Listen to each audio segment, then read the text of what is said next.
Hello and welcome to this webinar on Canva for librarians who just want things to look better, or as I like to call it, not Canva 101 for Instagram influencers. My name is scottie.bruch and I am the South Dakota State Library Training Coordinator. And I want to start by saying that I am not an expert necessarily on Canva. I'm not a graphic designer, I am not a content creator, but I do use Canva a lot in my day-to-day work. And over time, I have found some really practical tips and tricks and tools and shortcuts that can really make a difference in the work that you do.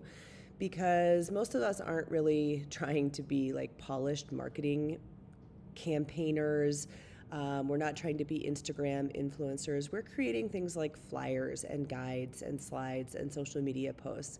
All of this is a regular part of our work as librarians. And really, we just want those materials that we're creating to look clear and professional. We want them to get seen and used, and we want them to be engaging enough to draw people into what we're actually offering. So that is sort of our lens for the day. And one thing that I really hope that you take away from the session is that Canva doesn't have to feel intimidating. I will also say it doesn't have to be the only platform that you use. It is just the one that we're going to talk about today. And I want to make it feel less intimidating. You also don't have to be creative or artistic to use it well. You just really need a few strategies and this idea that you can keep things pretty simple, actually. So that brings me to where I want to start by talking about why visual storytelling matters. So visual content is processed faster by the brain compared to text. In fact, you didn't think I was going to read this whole slide, right? Like, this is the problem with a lot of us creating content or creating slides or creating information right now, is that we put too much on a screen and it is not engaging. Compare that to possibly something like this, why visual storytelling matters. So the brain processes images 60,000 times faster than text. Facebook posts with images get 37% more interaction, and those posts with images on X are reposted 150% more. We are just naturally visual learners. So if you have this slide compared to this last slide, we obviously know which one is going to be more engaging, which one is going to get read. And it's just these simple little ideas of putting some images on a screen, making some things bold, adding a little bit of movement to the screen as well. So we just want to make sure that our visual content is helping in that better retention of information. This last screen that I showed you with all of the text isn't going to help with that retention. This screen might. So those infographics, videos, images, they can convey complex messages quickly and more memorably, and that's going to make your brand more memorable to your audience as well. So again, infographics, videos, images, memes and GIFs, charts and graphs, slideshows, animations, interactive content. And I'm going to show you a few examples here as well from some local libraries, and I probably could have found a lot more. These were just sort of the easiest ones that I found. And I'm just going to breeze you through these really quickly. And what I want you thinking about as you are looking at these, and you can always pause and look at these a little more closely on your own as well, but just sort of look for maybe what we would call like principles or kind of our guidelines or what's similar about some of these. So we have a flyer for a seed library open house at the Custer County Library, family game night at Deadwood. We've got a couple of story time flyers here. Little infographic on the top young adult books at this library. This is a post from the Rapid City Public Library that is just saying they're going to be closed due to their heating system. They could have gone with just text here, but obviously these little memes down here are going to grab attention and actually make people read the information that the library is closed. Another storytime flyer here, and then these are actually 4 separate posts. Just wanted to put these together. These are all from Siouxland Libraries, just to show some consistency in coloring and marketing and branding. We'll talk about that in a while as well.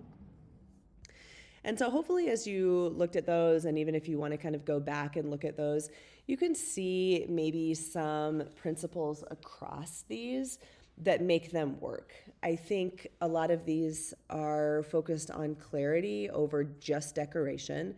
A lot of them were fairly simple. Like there were a lot of things on the page, but simple enough that they didn't feel too complex. They still shared what they were trying to share. And then we look at things like color palette and typography and logo placement, visual style and imagery.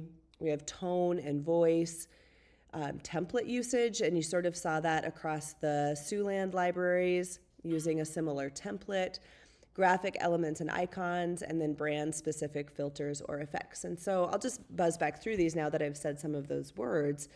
You can see the Custer County Library logo here. You've got simplicity, but you've got some nice font. It's easy to read. I talked about this one already. A nice infographic is always good because it draws your eye to the page and there's movement across the page. Our Storytime flyers here, we have our logo, our Deadwood Carnegie Library logo. It's easy to see the date and time. It's also easy to see sort of a theme here that's going on within the Storytime. So you could just glance at that and say, oh yeah, this looks fun. Penguins in winter. I want to take my kid to that Storytime. And then back here as well, really simple to see right off the bat that this is a game night. You can see where it's at, you can see when. So again, just that the simplicity of the information paired with a little bit of graphic design is what's going to draw your patrons in, what's going to draw your readers in.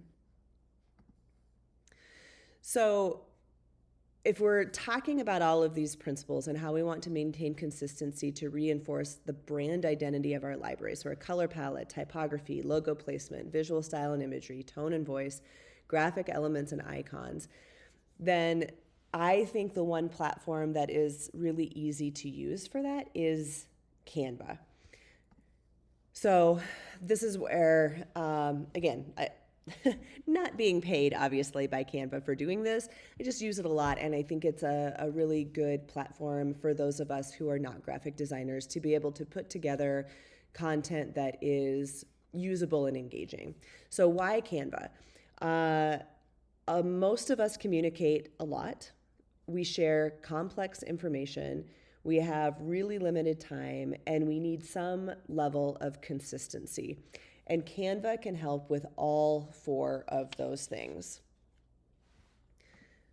So what Canva is and isn't. Canva is a visual communication tool. It is template-based. You don't have to use templates, but it is template-based, and it is nice to be able to use those templates. It can be collaborative if you want it to be, and I'll talk a little bit about that later. And it's actually pretty fast. You can create your content pretty quickly within Canva, and usually that is due to the templates. What Canva isn't, it's not necessarily a replacement for other design platforms. So if you use Adobe, or if you have a little bit of background in graphic design and you know of other platforms, it doesn't need to be a replacement for those. It's not going to be a replacement for those. It's also not a scholarly publishing platform, and it's not a magic button for accessibility. It does have accessibility options. However, you do need to know how to use those, and then you do need to know how to have those transfer over to where you are publishing your designs. So just remember, even if you go through all of this, you don't always have to use Canva, but it is a nice tool to go back on. I will also say before I go into the demo on this that we do have the Pro package, whatever that's called in Canva. If you don't have that, you're not going to have all of these options that I show you.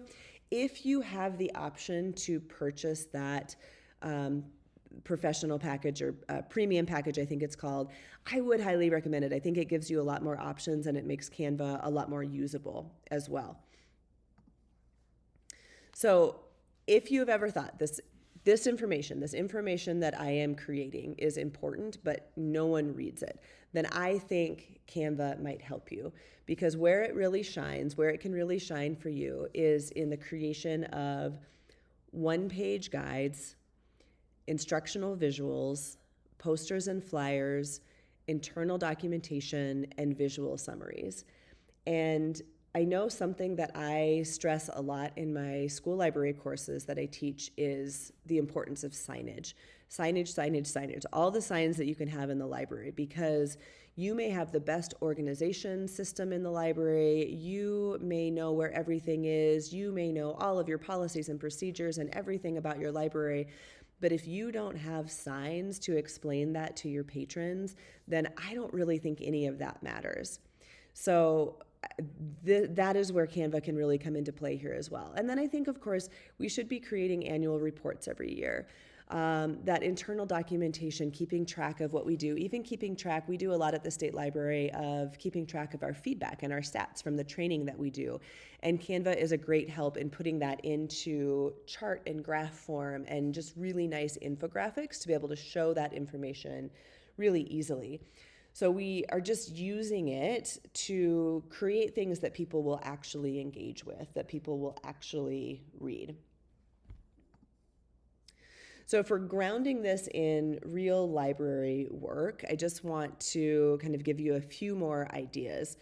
So you can use Canva for instruction and information literacy. So creating research process visuals, creating how-to guides for databases, either databases that you provide or that the South Dakota State Library provides, citation reminders perhaps for students, and if you are presenting at a workshop, for creating workshop slides. I think it far outdoes Microsoft presentation slides or Microsoft Slides. I think that's what I'm going for. PowerPoint, there we go. I think it far outdoes PowerPoint in what it can do for your slide decks. We can also use Canva for outreach and communication. So we can do that, I think, without feeling salesy. I think one important key here is that if you really want to be a little more innovative or make it seem like you're not necessarily using Canva, then you can change those templates. Like you can use a template, but then you change it. You change the colors, you change some elements of it, you move things around, and I'll show you how to do that as well. But I think that makes it seem a little bit less like, oh, I just grabbed this template and I'm using it and I'm not giving it any thought. Sort of like how people use AI. I think it's much better if we use AI as a starting point, and then we're changing things and we're fixing things and we're putting ourselves into it. So this can be used for workshop announcements, for orientation materials, maybe LibGuide, graphics, email headers even. A lot of options there when you're thinking about how you do outreach and communication with your staff, with your patrons, with your library board, with your city, with your school, whoever it is that you work with.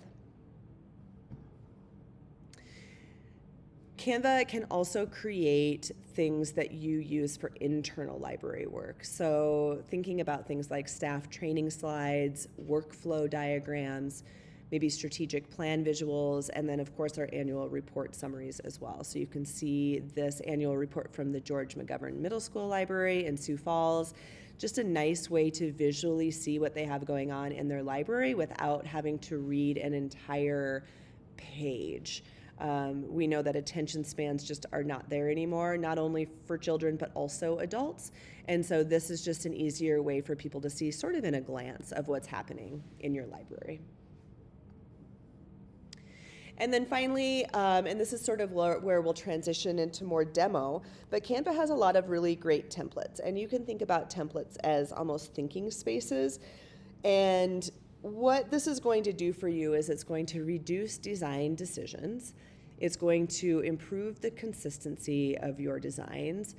It's going to let you focus on the content more, and it's going to make reuse a lot easier. And I think this is where Canva really can save you time, and we are all looking for that right now. So this really, as we go into the templates and then we go into talking about what we can do within Canva, I think this might be the most important idea or the most important takeaway, is that these templates are there and they are there for you to use.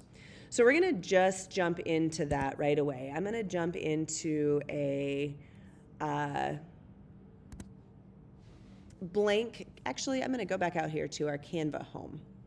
So When I'm in our home screen for Canva, you can see this is our state library page. Nothing to hide here. We have a lot of projects that we work on within Canva and that we work on even as a team. And I'll talk about that a little bit more as well.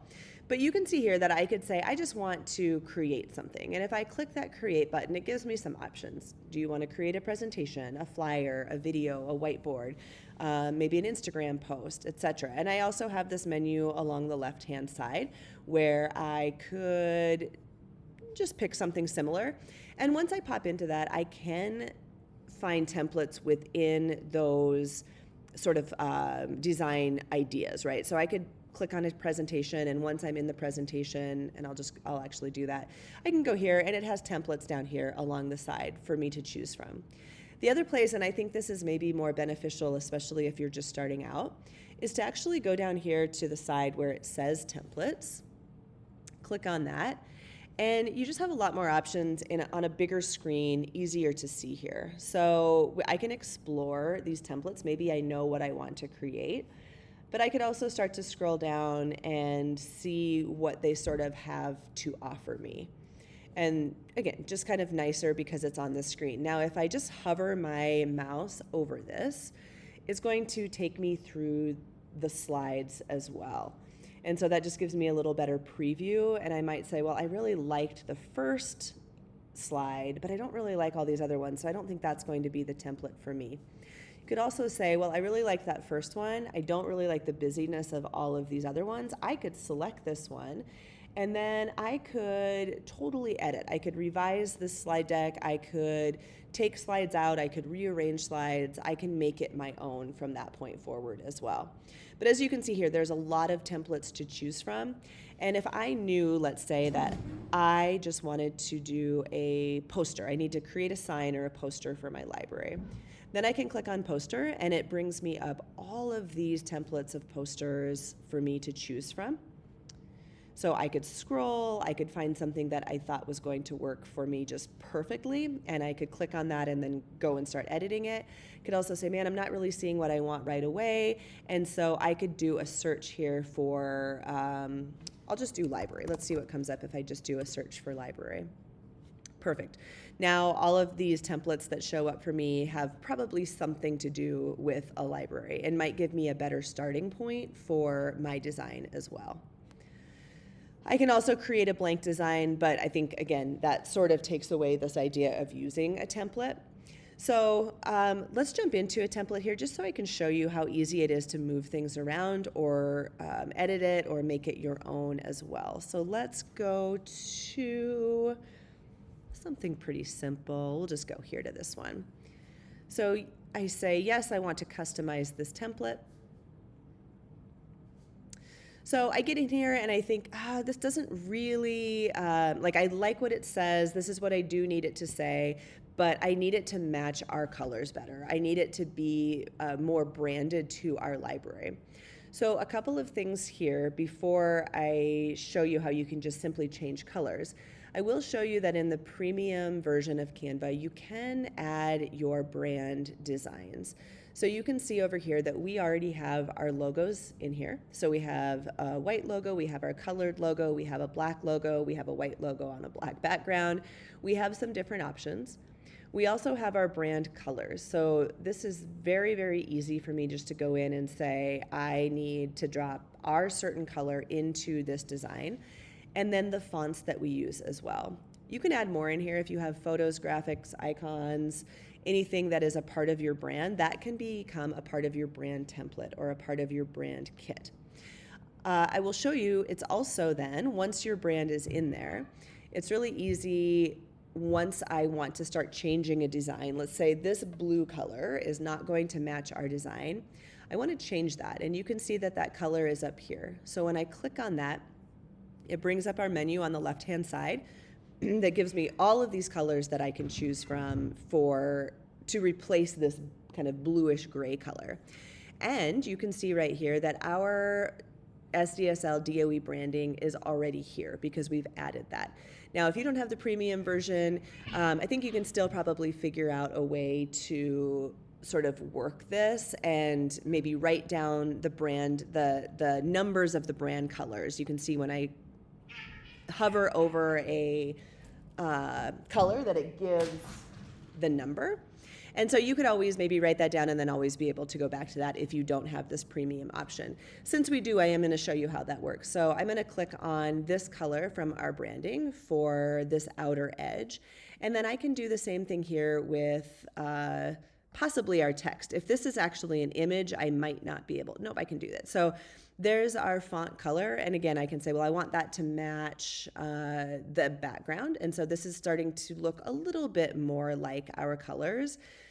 And then I can add our logo from there as well. So I could either grab that from our brand, or I can grab that from our uploads. And to make this easier, we've put our logos within a folder within uploads. And so if you didn't know that was an option, you can do that as well. We just created a folder. We said we wanted that folder to be called logos. And we have the logos that we use quite often in here. And then I just click on it. It drops it into the middle of my page, which is obviously not where I want it. So I, again, just make sure that I'm hovering over it and it's selected, and then I can move that to anywhere on the page that I want to move it. It's too big as well right now, so I'm going to grab a corner of that and just slide it down to the size I want. You can also see here on this that there's a lot of white space around this, and it's making it so maybe I am not able to make it quite as big as I want to. So I can crop this actually by just grabbing those handles on the side. Now I've just made the design itself a little bit tighter, and I can make it bigger again here as well. So I don't like the way this is looking. I think it's kind of crunched. I can take these books and say, well, actually, those don't need to be that big. So I'm going to move those down here. And then I'm going to move our state library logo next to it. And then I want that centered. And you can see Canva does a really nice job of giving us guidelines. And so this is telling me, okay, this is now centered with this image of the graphic. Okay, perfect. And then I can move anything here. Now, these two lines are separate, but I want to keep them together. So if I click on one and then shift and click on the other, they're both selected now, and I can group them. So now you can see that they're just one item instead of two, and I can move them at the same time. I could do that with all of our text. So I could say select, select, select, select, select, group these all together, and now I can move that all at the same time as well. You can see if I move it off center, and then as I come back through center, it gives me that guide again right down the middle. One thing that I learned a little more recently, though, as well, is I can do that manually, but I can also right-click on this. It brings up my menu on the side, and then I can tell it that I want to align it to the page. So I can just say, please put this right back at center, and it takes it to center without me having to do that manually. I can do the same thing. I can say I want it at the top, or at the bottom, or at the center. I'm going to move that back down just manually so it doesn't quite look like that. And then there's a couple other nice little tricks here as well. I can ungroup from this menu as well. I can also, let's say this somehow gets layered on top and I can't figure out how to get it because it's behind it. If I right click on that again and go to layer, I can either tell it to bring something forward or bring something back.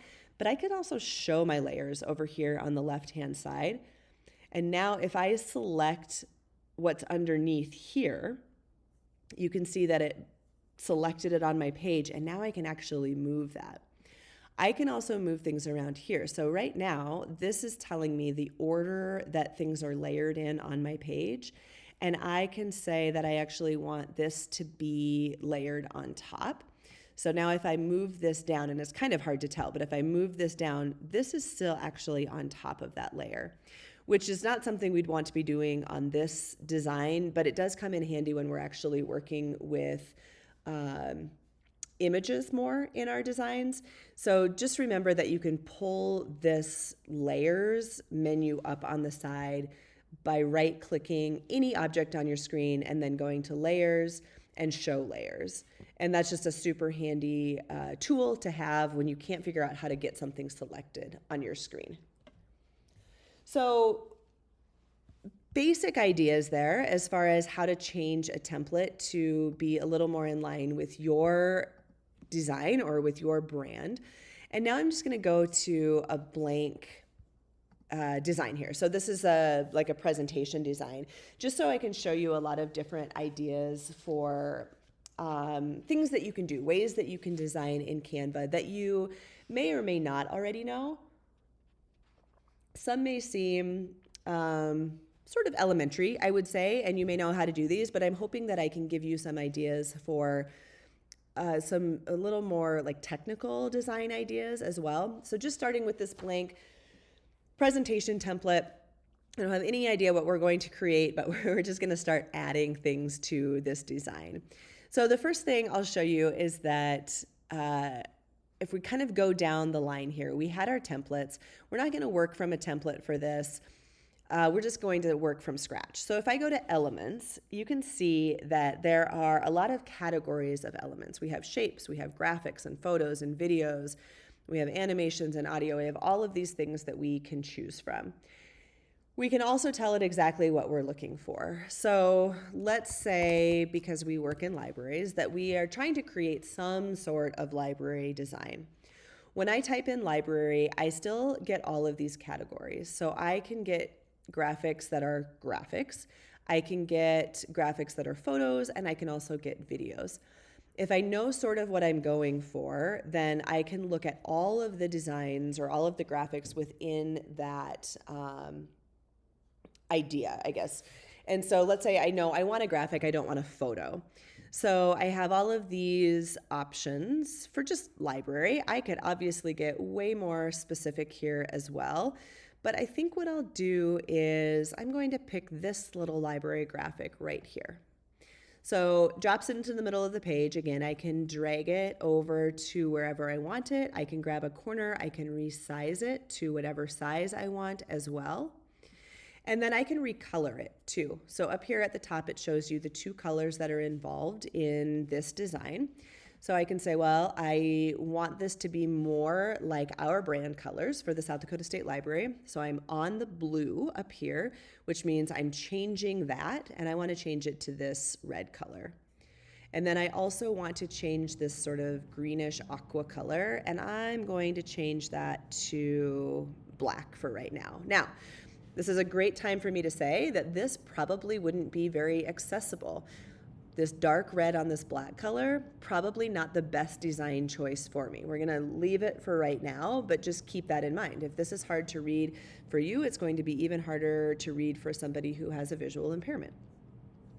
All right, so I've added a graphic, I've resized it, I've recolored it, and I wanna add another graphic to our design. So I'm gonna go back over here to elements, and I'm still searching library, graphics, and let's say I find another design. I find this design here. I like this and I want to add this to the design, but the one problem I'm having is that I want these two to match a little bit more. I want them to seem more similar in design. So this might be something that you don't know. I'm going to go back over here to the original graphic that I added on the screen, and I'm going to right click.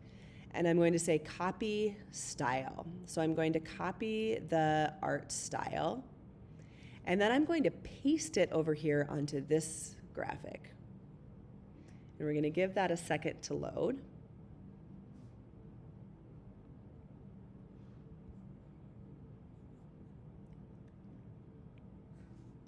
I think it's still working. Sometimes it takes a moment.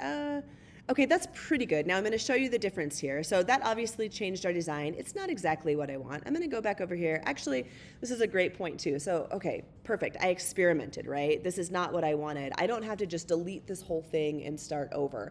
I don't have to get frustrated. All I have to do is go back up here to my undo button, my little back arrow, and say, let's go back and take this to that original design. Okay, now I can start over. I'm going to go back over here and I'm going to say, let's copy the basic style. And then I'm going to come back over here and I'm going to paste. Whoops. Try that again. I'm going to copy the basic style I don't know why this is not working for us today. Copy style.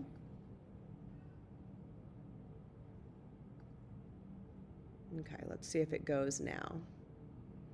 You can call me a liar if this doesn't work, but it normally works. Let's try our copy art style again and paste.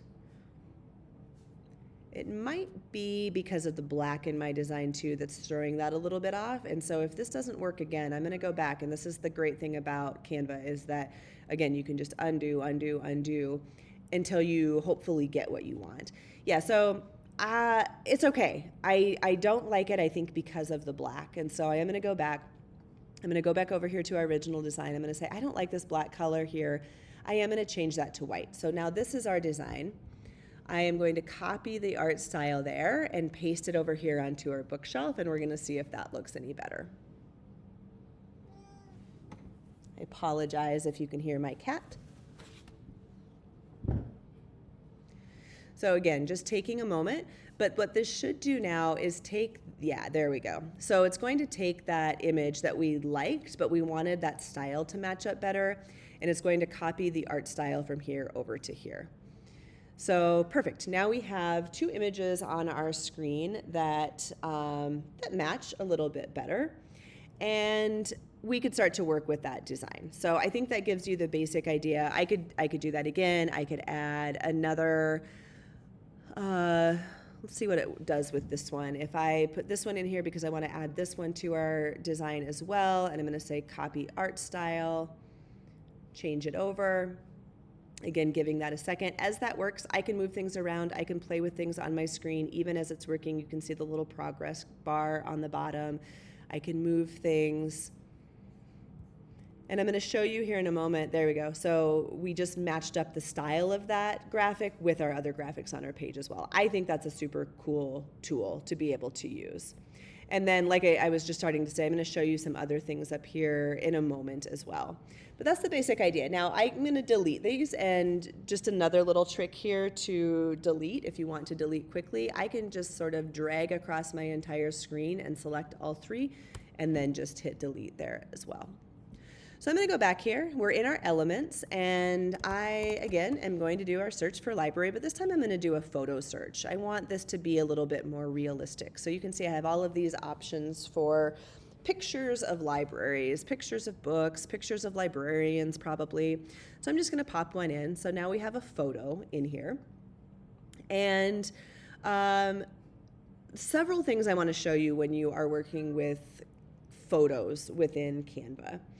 And the first one, I think that's really, really helpful because it's something that I think we need to do, that we want to do a lot, is a background remover. And again, this is a Canva premium feature, super worth it just for this feature alone, I think. So I'm going to click on background remover, and it takes out the background from behind her. And it's not always perfect. Sometimes it leaves things that don't quite look right, or it leaves part of the background in. This actually did a really good job on her. But if it didn't, you could click background remover again, and it pulls up the picture, and it actually brings up an edit tool. So right now it's in erase mode, and let's say I just didn't like these little flyaways out here that are still in the picture. I can just come in with my erase tool, and I can erase those. I can fix the size of my tool as well to be bigger or smaller, and I can also restore. So let's say I want to restore part of this picture. This one would be really hard to restore anything, but let's say I just want to try to get this bookshelf in over here. I can come back in and just drag along this bookshelf and add this back in. Probably not going to look the best, but we'll see what it looks like when we jump back out of here. So I'm done fixing my background remover. I jump back out, and now you can see that little wisp of hair is gone, and it's added the bookshelf back in. So let's say I don't like any of that, and I say, well, I actually want to just go back and get all of this back in. I can just do my undo button again, and I get the whole picture. So a couple of great options here when you're working then within a picture within Canva is that you have a lot of edit options. So I have selected this picture and I'm going to click edit up here on the top, and I get this whole menu over here on the side. So I have tools that I can work with. I have some different ways that I can style this picture. I can filter it differently. And then there's apps and there's shadows and there's different things as well. I'm just going to start here with a couple of our tools. And a lot of these are sort of AI related. We're just going to try this. We're going to try to convert this image to a video. Oh, it says it doesn't work on Pro Media. All right, we'll try that on a different one later. But I have done this before, and it does an interesting job of taking an image and making a video out of it. It's not perfect, it is AI, but it is something to try. If you have the premium version as well, you can do the background remover. You can also do a background generator. So I could take this picture and remove the background from her, and then I could say, I want her to be on a beach. And we could try to generate an image of a beach behind her, perhaps. But what I want to show you more is just some basic edit features. So if I go to filters, I can change the look of this picture just with filters alone. So I can just change the coloring of it. I can say, well, I kind of like this to be a little lighter, and then I can change the intensity of how light that goes. I could then say, actually, I really am looking for a cool way to present this. And so I want her to look more like this heat wave design here. Okay, now with this then, I would say, okay, this is kind of cool. And now I'm going to remove the background from her. All right, so now I'm getting somewhere. I have sort of a unique design that I can start to play with. I can bring her up here, and I can then, if you see this little rotate button, once I select on this image, I can sort of put her at a different angle and then maybe drop her down here. Okay, so that's sort of becoming different. So we had this image, but now we've made it our own. I'm going to remove that though, and I'm going to go back to our original and maybe even go back to, there we go, where we have the background in place. And so you can see all these filters. These are fun to play with. You have a lot of different options there.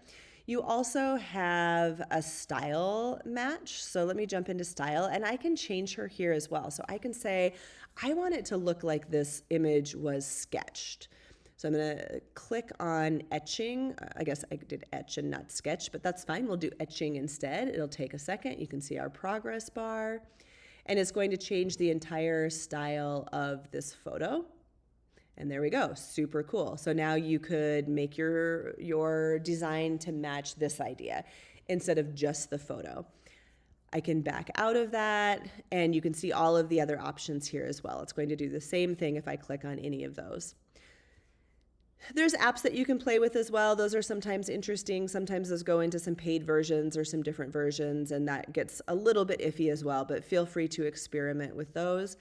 And then I'm going to remove her background real quick again, and I'm going to go into shadows, and I'm going to say that I want there to be a little drop shadow behind her. So you could maybe make something look a little more realistic with the shadow as well.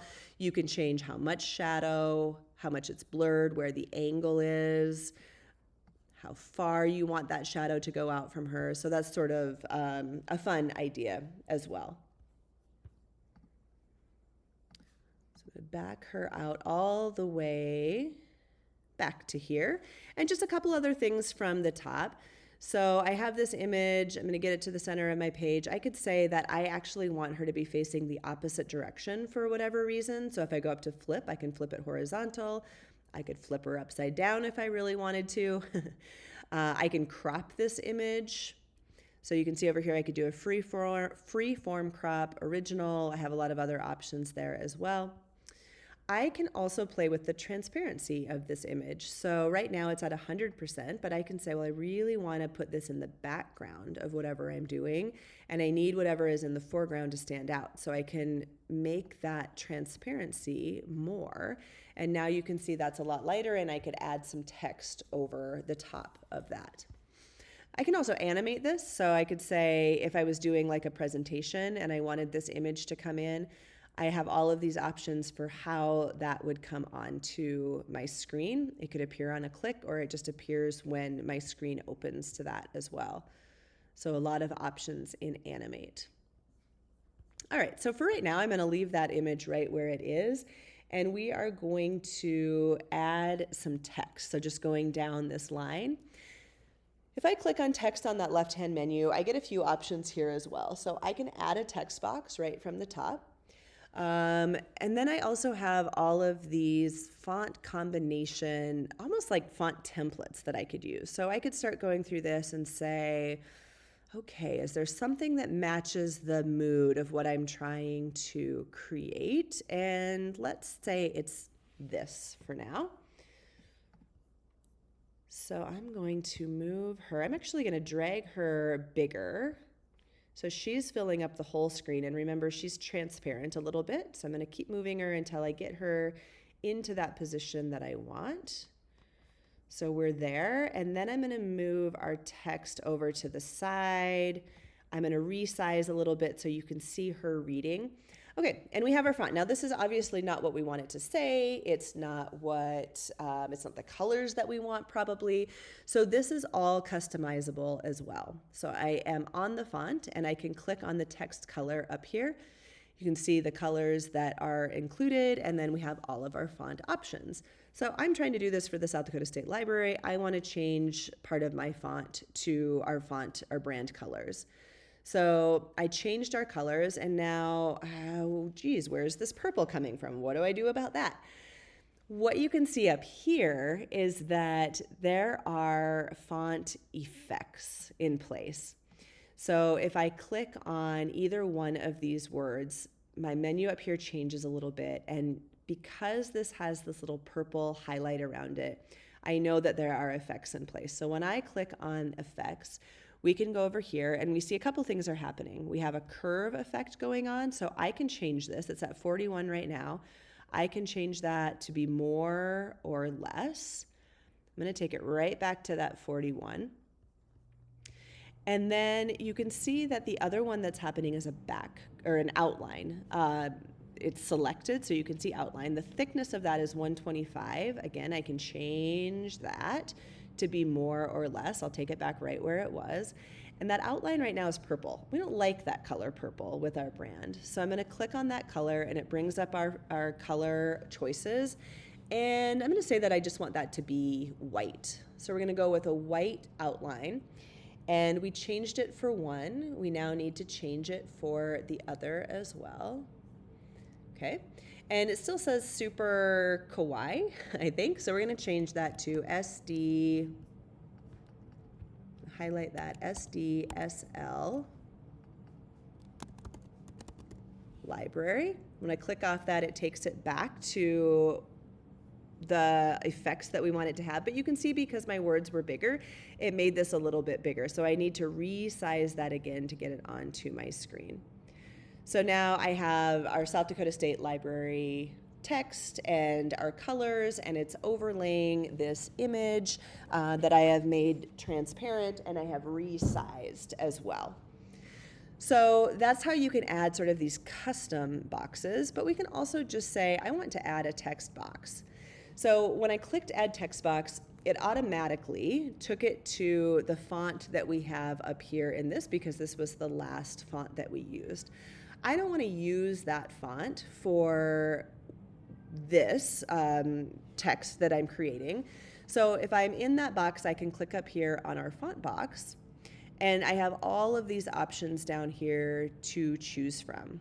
I can also say, well, I'm actually looking for something that is like a handwriting font, and then it's going to pull up all of the fonts that match that description, or that it thinks match that description. So let's just go with one. I'm just going to pick one.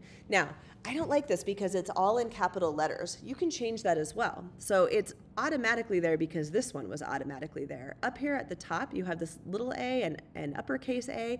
If I click that, and you can see that it's highlighted right now, it's highlighted, and that means that it's putting everything in uppercase. Well, we don't want everything to be in uppercase. So if I click that, it undoes that selection and it takes everything back down to regular.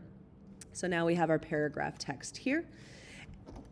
If we think we want to change more about our text, we can also change the letter spacing. So I can make this spaced out more. I can make it really, really condensed if I would like to, just by sliding this bar up here. I'm going to take it back to about just normal. And then I'm going to add a line break here. So if I go into my text and I enter down, now I have your paragraph text and they're on two separate lines. I don't like how far apart they are. So I'm going to select that. I'm going to go back up here to our advanced settings again, and you can see that our line spacing is set at 1.4. I want those to be closer together, so I'm just going to decrease that to exactly where I want it to be. So really great tip, really great tool there to be able to adjust your text to exactly how you like it. And then I'm going to take that back up onto 1. Let's see, what do I want our paragraph text to say? We'll just say that this is the location of where the South Dakota State Library is. All right, and we're going to move that over to the side. We'll resize it so it's not sitting on her shoulder. And now we've added text in two separate ways. If I wanted to add effects to the text box that I added, I can do that as well. My effects button is right here. It brings me over here. I could curve this. I could make it look neon. I have all of these options down here. I could change it however I want to change it. We could outline it there. Okay, I don't like any of that. So again, I'm just going to undo, undo, undo until we get back to that original text that I created. So matching colors, letter spacing, line spacing, we've got effects. One thing I think I didn't show you, let's go back up here, and I'm just going to click one of these. I'm going to go back to our font. So let's say I am trying to just make this design a little bit more cohesive. I do have our brand colors in there, but I want this to match up to the image that I'm using as well. And so you can see right here that it drops in the photo colors. So I could make library in the same color as her shirt to just match that up a little bit better. So that's how we can match colors within our design. Just click on something, go to the font colors, and then it's going to pull up whatever images you have in your design to help you match those colors as well. All right. So a couple other things then that we can do is we could add some audio to this slide if we really wanted to. So if I click on audio, I get some options over here. I could just scroll down. I could see all happy music if I wanted to. I could see all popular music. I could also do a search for something very specific. I have no idea. Let's just see if we do a little search for library, what happens. So I get library kids. Let's give that a little sample listen. See if you can hear it on your end.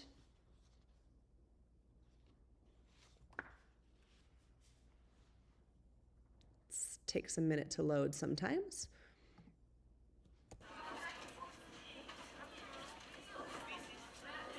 All right, so let's say that was something that we do want to add. I'm going to pull it over here, and I'm just going to drop it right below the slide that I'm working on. And so now, if I were to present this,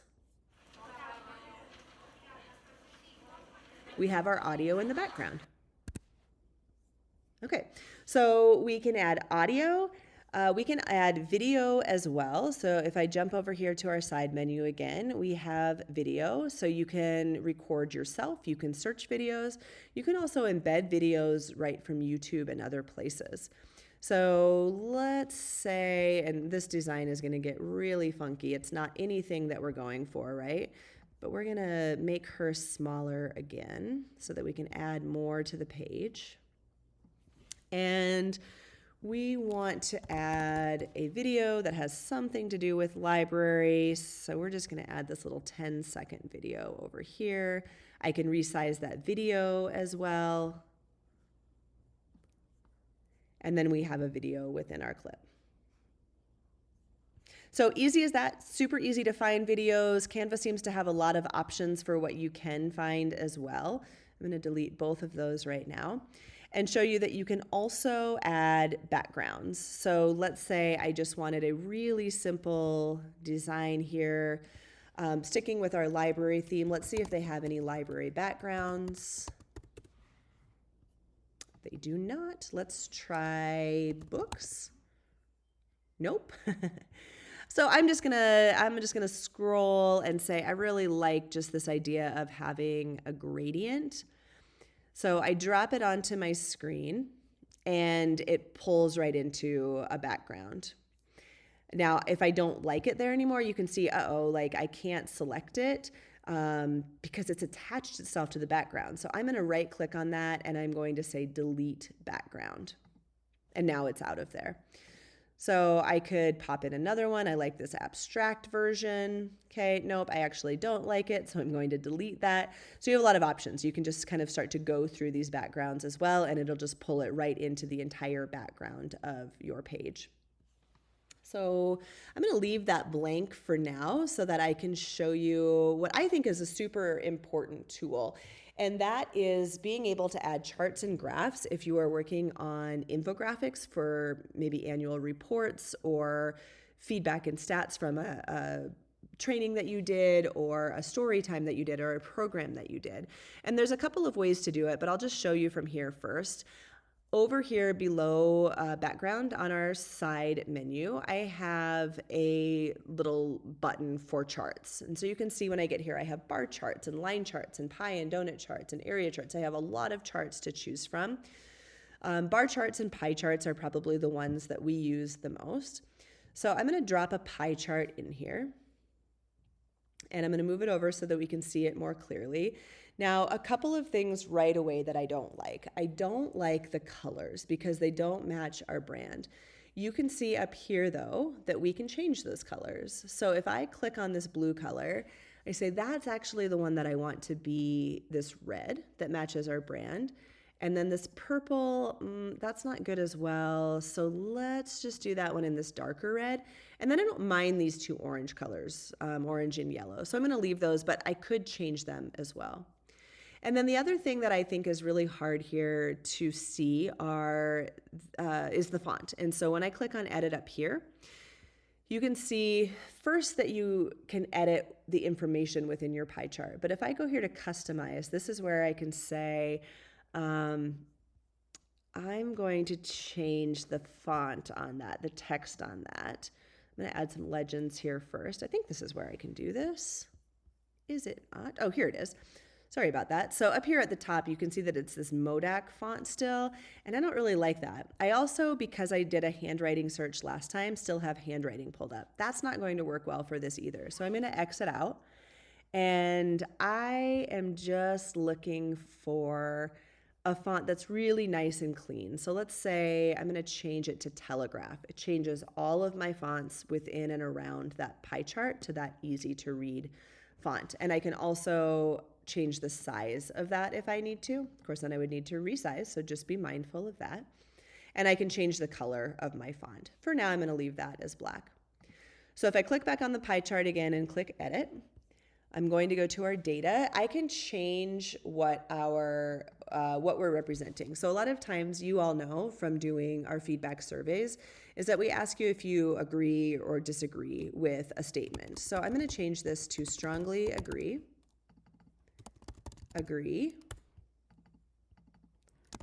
neutral, disagree, and strongly disagree. Now, there isn't a category yet for this, and so it hasn't added it yet even because we don't have a number placed here. So as soon as I put a number in, it's going to add a color. Now, if I like that green, I can keep that green. I can change that green, of course. I'm going to make that just a little bit smaller so we can see the whole thing. And now I can change these numbers. So let's say we had 52 people strongly agree, and you can see over here as I'm working that this changes our pie chart. We're going to say 46 people agreed. We had 14 people at neutral. Let's go back up, 25 people at disagree, and 1 person strongly disagreed. All right, so you can just see how that changed it as we went. We can also say that we want to customize that more, so we can add a title to this, we can add a subtitle, we can link it to maybe a spreadsheet if we want to. We don't have to have our legend, we don't have to have labels if we don't want to, so totally customizable to create an infographic for whatever data that you are trying to represent. I could also take this exact data that I just entered and say, actually, I don't know if I like it as a pie chart, so let's change that to a bar chart. I could change the colors again, I could change my font again, I could do anything that I need to customize this for my own use. Again, I could change it to a donut chart if that worked, or any other type of chart. I can also import data here instead of manually selecting it as well. So really, really great way to be able to create those infographics and show data really clearly and cleanly. That kind of covers a lot of what is in this left sidebar. Hopefully some really basic tips, but also some that you might not have known about, even if you use Canva on a more regular basis. And the only other thing I want to show you here is that after you've created a design, Canva, gives you ways to share it. So if I click up here to the top and click share, we have a few different ways, or a few different ideas. Let's see, I don't feel like this is showing me everything I want it to show me, but we'll go with this for now, and then I might drop into a different one as well. So we can just copy a link, and then you can say that anybody with the link can edit it if you want them to. So this is where that collaboration comes in. You can also say that anyone with a link can only view it, and so that protects you from having other people edit it. You can create a custom link if you have premium, and that's sort of nice. It shortens that link and it tells more specifically what your design is about. You can download this. You can create a public view link. Oh, this is what I was looking for. And then if I click on See All, we have all of these other options as well. So a couple of things that I think are great here that you might not know about is if you have a website and you want to embed something directly into your website for your library, you have that option here. This will give you an embed code. And so you can use that code, embed it into your library website, and then anytime you change it here, it's automatically changed within that within your website as well, because it's just embedded there. You can also create a little website out of your design, and then that will update every time you update this design here in Canva and republish it. You can also create a template link. I think this is really handy. I did this for school librarians recently, where I created a presentation for librarians to be able to show their teachers how to use the South Dakota School or State Library electronic resources. Because it was created as a template now, those school librarians can go in there and they can add in their own information. They can add in their name, they can add in their school, they can add it in their own branding colors, they can add in sorry, lost my train of thought. They can add in the resources that they want to add in and talk about. So it just sort of gave the basic design template for them, and then they can totally make it their own. The other really cool thing here is that you can create a QR code for your design that goes directly to the URL to your design. So if you do this, let me go back here again, you do this link and you have this link, then you can drop it over here into the QR code, and you can just share that QR code and it will take them directly to your design within Canva. And they don't have to have an account if it's set up so that anybody can view it. So a lot of options here. I encourage you to look at this because I think a lot of times we go in and when we go to do anything with our design, it's just to download it. But there are so many other options that we have there as well. And then once you have created a link and shared it with people and maybe created a website, or you have a QR link, or you have your public view link, you also have this option to look at your analytics. So you can see how many people have viewed your design and where that traffic is coming from. And that's going to be really important for you as well, especially if you're doing things with social media, or you actually want people engaging with your design, or at least just reading it. And so that's going to give you an idea of how many people are looking at it. So really quickly, the last couple of things that I want to stress, and I think I can jump back over here now. Yes. All right. So if I jump back over here, really what I'm hoping that you have gotten out of all of this is that you can create a lot of designs and do a lot of branding without stress, because you can have consistent colors, you can use the same fonts, you can use a familiar layout, and you can have that brand kit. I will jump out here just really quickly again and show you. If I go back to our homepage for the South Dakota State Library, what's really nice about having this as a team for the South Dakota State Library is that we can work on things together. So you can see here that we have one project for our homepage banners. So that means that we've set this up as the dimensions that we need for the homepage banners on our website. And we can now all go in here and work within that and just add pages and add our banners without having to have, what is this, 13? Without having to have 13 different designs for homepage banners. Same thing for, I think we have the same thing for some social media that we have. I do this, I create basically a template for myself when I'm working with our school library monthly updates. So you can see I have May here. I've worked on some different things since, but April, March, I could work ahead. So I could just say, click on this and then say, make a copy. And now I have my May template. I can just delete the things that I don't want out of that, but I can just leave the design the way that it is, and I can work on June from here, and it will look exactly the same with different information. And then I can change some colors, I can change some things about it, but this simplifies things that you do on a regular basis. So just a quick way to show that it's easy to collaborate, it's easy to work within a team, it's easy to work within a template with that, and then have all of your designs right here, easy to find. You can do a search if I'm looking for something that I did a couple of years ago, and I know that I did that for, let's say, the literacy conference. We'll see if I named it that. So, yep, so literacy conference, I have this literacy conference presentation from a couple years ago. If I was like, oh yeah, I need some ideas from that, so I want to pull that back up, I can just do a search for it right here. All right, so jumping back over here, talking really quickly about accessibility. You can add alt text. You should add alt text if you're going to be publishing this design anywhere, on your website perhaps, anywhere where people might be using screen readers. So Canva lets you add alt text. You want to watch the color contrast. We talked about that a little bit earlier, where you don't want dark on dark. We are pairing our visuals with text. So it doesn't have to be alt text, but like even just within your, like on your page, your visual can have text with it as well. And then I would say if you convert it to a PDF, your PDFs still need checking before you publish those anywhere. So Canva can support accessibility, but it doesn't replace accessibility review. You still need to review what you create for accessibility.